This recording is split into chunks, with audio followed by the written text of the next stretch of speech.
reka nongere mbasuhuze mbifuriza kugira umunsi mwiza. Uyu munsi hari ibintu nshaka ngo turebere hamwe, cyangwa hari ibintu by'ubwenge cyangwa amagambo y'ubwenge afite aha tuganisha ya magambo ufata ukayashyira mu buzima bwawe akagira ikintu akumarira.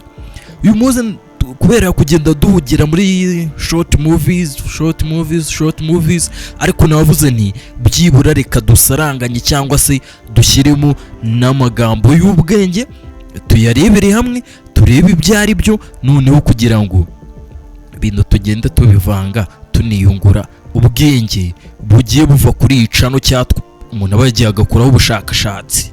Ati ni inkuru bagiye kutubwira cyangwa se ni inkuru, hari umuntu ugiye kutuganirira inkuru. Iyi nkuru ndagira ngo uyitege amatwi wumve witonze neza cyane. Ati igihe gishize cyangwa se igihe cya kera, mu gihe cya kera habayeho umwami. Ni umwami wari ushaje. Uwo mwami ngo ntabwo yagiraga abana, mbese muri make ntabwo yabyaraga. Rero ngo uko yagendaga akura arushaho gusaza niko yatangiraga kugenda ahangayika yibaza ati ninde uzasigarana ubwami bwanjye. Murabizi ubwami hari ukuntu baba bufite ibikomangomakazi b'abantu baba bazaragwa ikamba cyangwa bazasimbura umwami.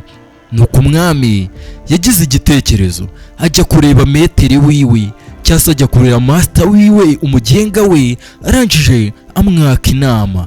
Nuko master yaramubwiye ati mwami genda uhitemo mu bantu bawe umuntu ubona ko abikwiriye, wa muntu nyine ubona ko akwiye ikamba, wa muntu ushoboye, nuko ari uzagusimbura ayobora ubwami, akurikire wowe nyine azagukurikira asimbura ayobora ubwami. Nuko umwami aramubaza ati ese metere namenya gute umuntu ukwiye cyangwa se umuntu ushoboye mu mutwe no mu mitekerereze, wa muntu nyine ushoboye waba umwami wa nyawe. Nuko umwami yamwongoreye ikintu batatubwiye cyangwa se ikintu tutumvishe, gusa ikintu umwami yamwongoreye, umwami yacyakiranye yombi agenda yihuta, arangije abwira minisita, uwari minisitiri, aramubwira ati genda ujye gutanga itangazo. Yahise agenda asaba minisitiri kujya gutanga itangazo mu bwami bwose, ubishaka wese azagere mu rukari mbere y'uko izuba rirenga. Rero uzangeraho mbere cyangwa se uzangeraho mbere niwe tuzatangaza nk'umuntu uzaragwa ubwami bwanjye, cyangwa se niwe muntu tuzaraga nk'umuzungura cyangwa se umusimbura uzahita ujya ku ntebe y'ibwami. Nuko umwami akimara kubibwira minisita yaratunguwe cyane, arangije abwira nyiricyubahiro ati ese nyiricyubahiro ko numva ibi bintu byoroshye, buri muntu wese azaza, ibaza ariko nawe kugenda ugatangaza itangazo ahantu mu baturage bose, umwami buriya twamufata nka perezida, nako yari arenze kuba perezida. Umwami ati ibyo bintu biroroshye, ibaze kugenda ugatangaza ahantu mu bantu, ugenda ubabwira ati we mwejo muzaze mu gitondo cya kare mbere y'uko izuba rirenga, buri muntu wese azabe yahageze, uzahagera imbere y'umwami akamugeraho mbere, uwo muntu niwe bazagira umuragwa bwami. Nyine minisita urumva byaramutunguye cyane, ibyo bintu ni ibintu byoroshye buri muntu wese yaza. Nuko umwami araseka aramubwira ati ntabwo ari buri muntu uzaza, ahubwo abo babikwiye nibo bazangeraho, abo babifitemo ubushake n'umuhate, abo bazashyiramo umuhate wo kungeraho, ati nibo bazahabwa iryo kamba. Ariko umwami yabivugaga kubw'impamvu kuko hari amagambo metere wiwe cyangwa se umugenga we yari yamubwiye, amubwira ati wowe genda, amwongorera amagambo tutumvishe. Byari ibanga ry'umwami na metere wiwe. Nuko ntibyatinze itangazo ryaragiye rikwirakwira mu bwami bwose. Mu gitondo cyaho nibwo haje abantu ibihumbi n'ibihumbagiza berekeza ku ngoro y'ibwami cyangwa se berekeza mu rukari bwami. Buri muntu wese yumvaga ko agiye kuba umwami ukurikira, nicyo kintu cyari mu mitwe y'abantu bose bari kwerekeza ibwami mu rukari. Ariko umwami hari ibintu yari yateguye mu ibanga rikomeye cyane mu nzira bari kunyuramo, yari yabiteguye mu ibanga. Hari ikintu yari yakusanyije cyangwa yateguye. Yari yateguye umuhuro ugomba kwitabirwamo na buri muntu wese ubishaka wese, nta muntu uhejwe, yaba umukire yaba umukene. Abantu baraje ari benshi ku bwinshi. Noneho ku marembo hafi y'aho binjirira bajya mu rukari bwami, mu marembo y'ibwami hari huzuye ibiryo biryoshye ndetse n'umwuka wakwirakwiye ikirere w'urukarango, bitewe n'ibiryo bari guteka hafi aho ngaho. Ibyo biryo byari biri gutekwa n'abashefu b'ibwami, ndetse hari huzuye amadishi cyangwa se ibisorori byinshi byari birimo ibiryo biryoshye, imbuto zidasanzwe ndetse n'ibirungo bidasanzwe. Nuko abantu barahageze babona ibyo bintu bateguye ni ibintu batigeze bajyaho na mbere. Abantu kubera amatsiko benshi barahageze, barahagarara pe, ubundi batangira kurya bava ku idishi imwe bajya ku yindi dishi. Bafataga idishi imwe cyangwa se bafataga igisorori kimwe barya, bakimara biyongeza ikindi gisorori cya kabiri.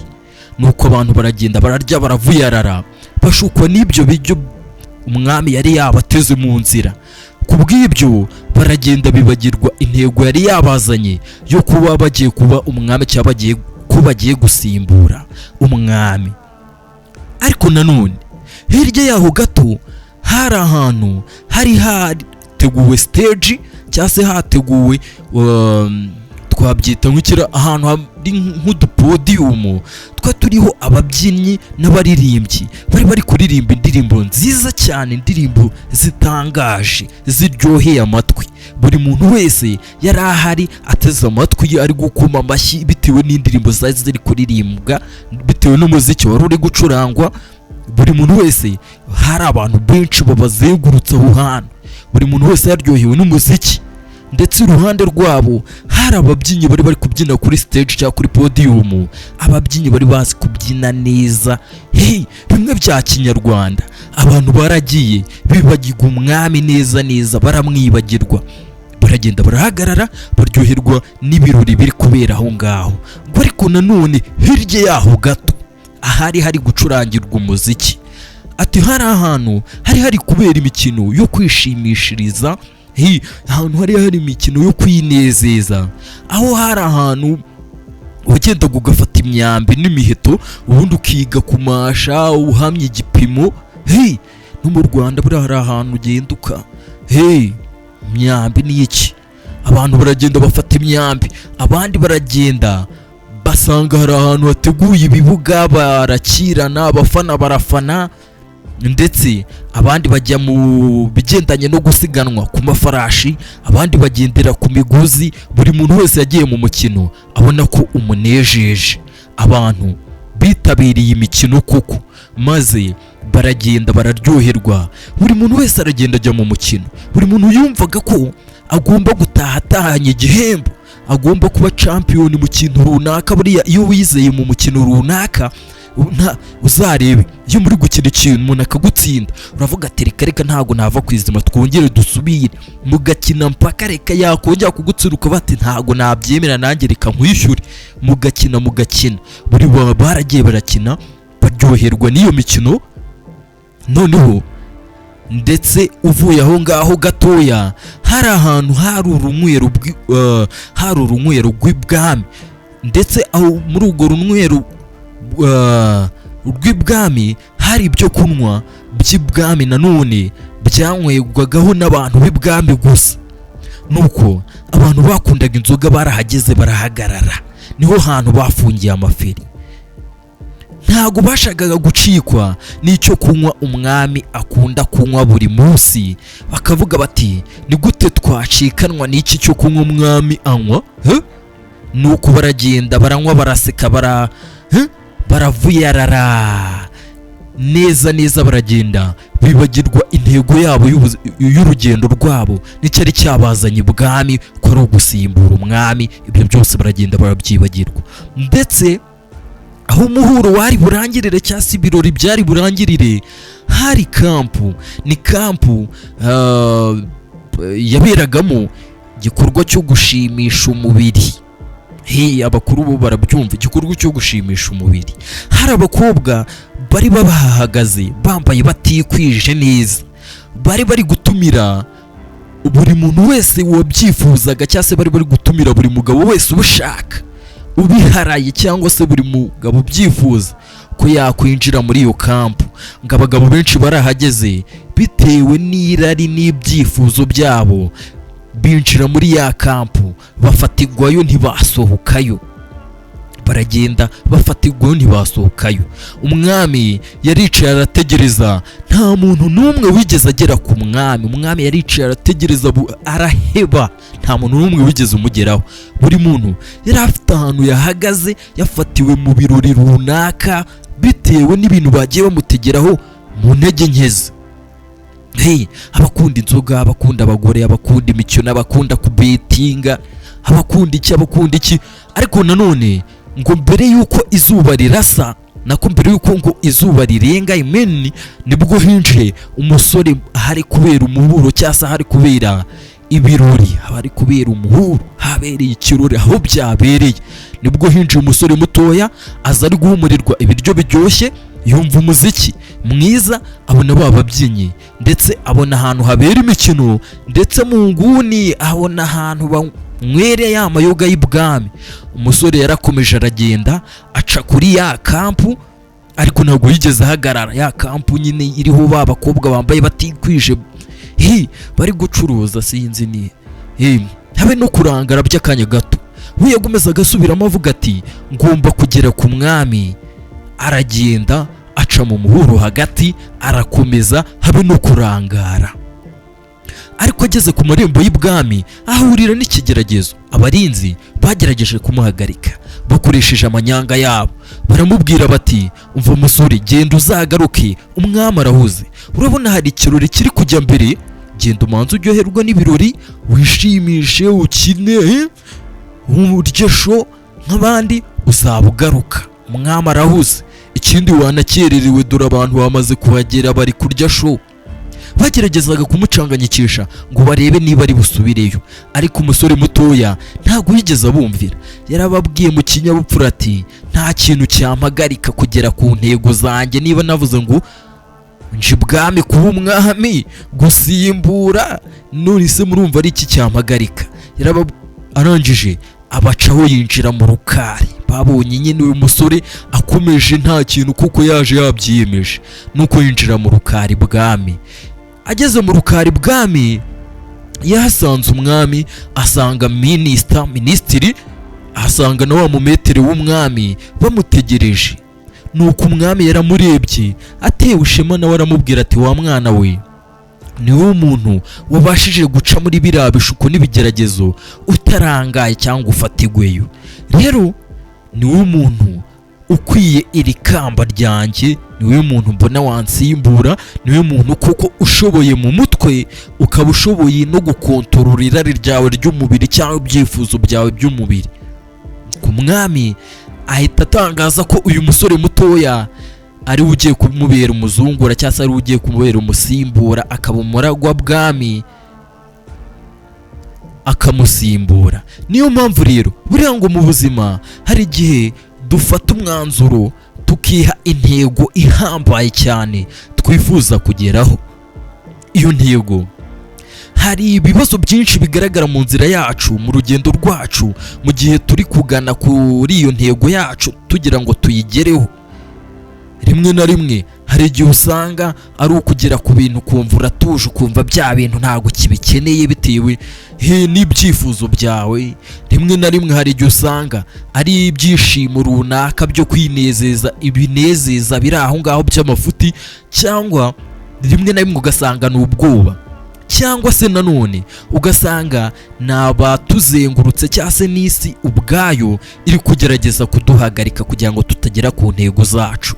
Rero ibi birangaza akenshi ushobora kubona ari bitoya cyangwa se ibyo birangaza ugenda uhura nabyo, ariko ibyo birangaza bishobora gutuma uva ku ntego zawe cyangwa se ku mushinga wiyemeje cyangwa ku ntego wiyemeje. Abantu benshi baragenda bagahagarara kubera ibirangaza bitoya biri mu nzira yabo, bakumva rwose birabagushije imbaraga n'umuhati bashyiragamo kugira ngo bagere ku ntego zabo ugahita ugabanuka burundu. Niyo mpamvu ukuri hano hanze cyangwa se ukuri bazakubwira nuko kugira ngo utere imbere bituruka muri uko gukomeza ukagenda ugakomeza imbere, ugatera intambwe, ugakomeza ugashyiramo agatege icyaba cyose uhagerageza kuguhagarika wese cyangwa se cyagerageza kuguhagarika cyose. Nk'uyu musore mutoya twabonye muri iyi nkuru, intego yacu nicyo gipimo cyacu, niho ijisho ryacu ryakagombye kuba riri, ryakagombye guhora. Rero mu gihe wanze cyangwa se mu gihe wanze ikintu cyose cyaguhagarika cyangwa se utemeye ikintu cyose cyaguhagarika, ujye umenya ko intege nke zacu, ikintu cya mbere mu ntege nke zacu ari focus, ari ahantu intego yacu duhanze amaso. Umenye kuprotectinga ikintu hanze amaso, umenye ikintu hanze amaso kari zo ntege nke zawe, ibindi byose ni ibirangaza. Ndetse ukomeze ugende ufite intumbero kuko inzira yawe iraharuye. Ikindi cyangwa se inzira yawe ugomba kuyicamo wemye kuko uzi ahantu ugomba kugera. Buriya umuntu uzi yajya ntabwo wamugereranya na wa muntu utazi yajya. Umuntu uzi yajya ntabwo wapfa kumwitambika ngo umubuze kugera ahagera.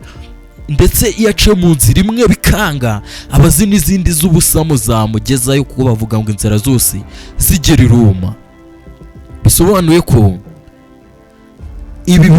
ko ugomba kugenda mu nzira mpaka, kuko abantu bazi iyo bajya ntabwo bajya barangazwa n'ibintu runaka.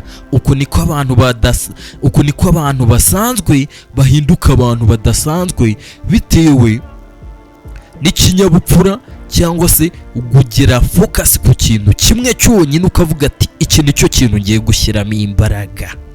Nicyo kintu ugiye gushyiramo imbaraga. Tuzasubira ubutaha, reka mbabwire ngo niba ufite intego, niba ufite ikintu ushaka kugeraho, gihanga amaso wumve ko ari cyo kintu ugomba gushyira imbere, ibindi byose ni ibirangaza. Kandi ugira intego umwe yonyine, vuga uti ngomba kugera kuri iki kintu uko byagenda kose. Uyu musore twabonye muri iyi nkuru, kora subscribe, like, share na comment. Tuzabonana ubutaha ni ku Nkoranya TV, tuzabonane muri short movies cyangwa se tuzabonane mu zindi nkuru cyangwa ku masomo tuzagenda dushyiraho. Kambabwire ngo mugire umunsi mwiza naho ubutaha.